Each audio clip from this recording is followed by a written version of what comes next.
everyone. Today's topic is limitations of the company. In the last video, you had learned about features and some of the merits of the company, right? I have written some of the limitations of the company here. First one, complexity in formation, lack of secrecy, numerous regulations, delay in action, conflict in interest. Come to the first one, complexity in formation. Formation का जो process होता है वो complex होता है. Complex means कि इसमें effort ज्यादा लगेंगे, टाइम ज्यादा लगेंगे, टफ होता है.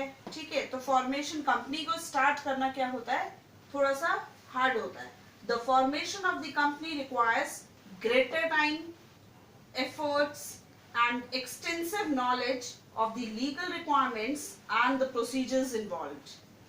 As compared to the sole proprietorship and partnership form of organization, formation of the company is more complex. अगर हम compare करें इसको sole proprietorship और partnership से, तो company का जो formation है वो ज़्यादा complex है as compared to the partnership or sole proprietorship form. Right? Because it involves various legal formalities also. Right? Second one, lack of secrecy. The Companies Act requires each public company to provide time to time a lot of information to the office of the registrar of companies. Such information is available to the general public also. It is therefore difficult to maintain complete secrecy about the operations of the company. Right? It is very difficult to maintain the secrecy of the company.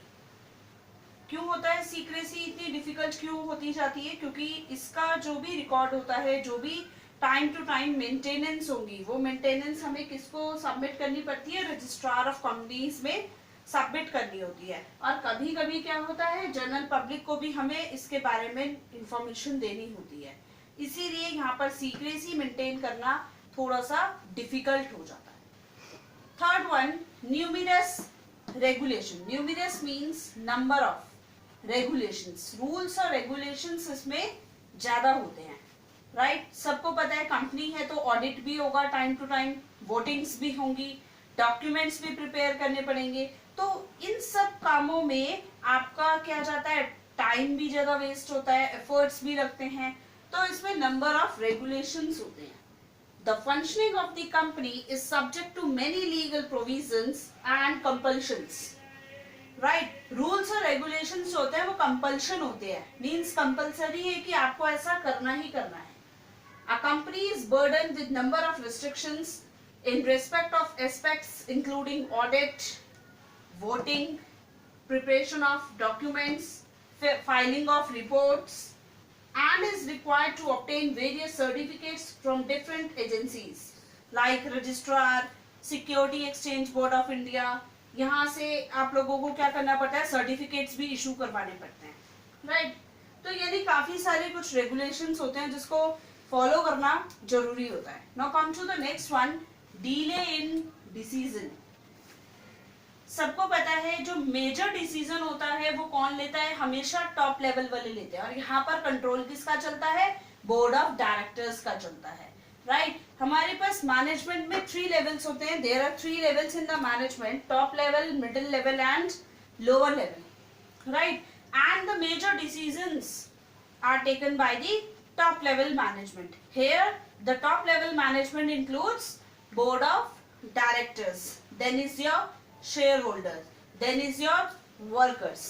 Top management में आपके पास क्या आता है, सिर्फ board of director involve हो रहे हैं. तो डिसीजन जब भी लेना होता है तो इसके लिए एक लेवल को फॉलो करना पड़ता है.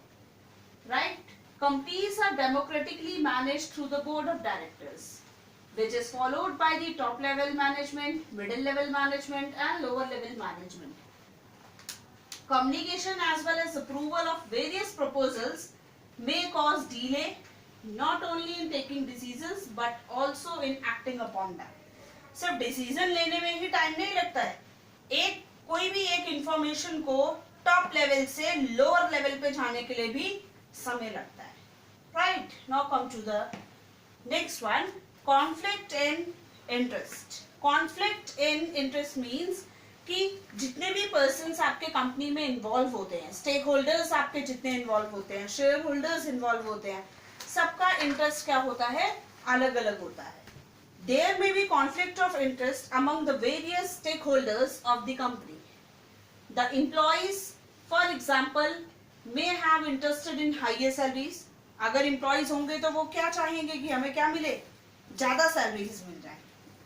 राइट, कंज्यूमर के बिहाफ से देखें तो कंज्यूमर चाहेगा क्वालिटी अच्छी मिल जाए और इसका प्राइस भी क्या हो, लो प्राइस हो.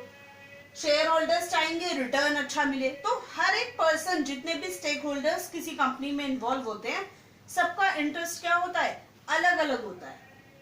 राइट, यानी सबके इंटरेस्ट को देखते हुए कई बार कॉन्फ्लिक्ट्स होने के चांसेस भी बढ़ जाते हैं. Right, these are some of the limitations of the company in short. First one, complexity information. बहुत लंबा प्रोसेस है, टफ लगता है. कॉम्प्लेक्स इसलिए है क्योंकि इसमें फॉर्मेलिटीज ज्यादा होती है. लैक ऑफ सीक्रेसी, इसमें सीक्रेसी मेंटेन कर पाना डिफिकल्ट होता है. Numerous regulations means number of rules and regulations which are compulsory to act. Next, delay in decision. Communication takes time, as there are 3 levels of management. Next one, conflict in interest.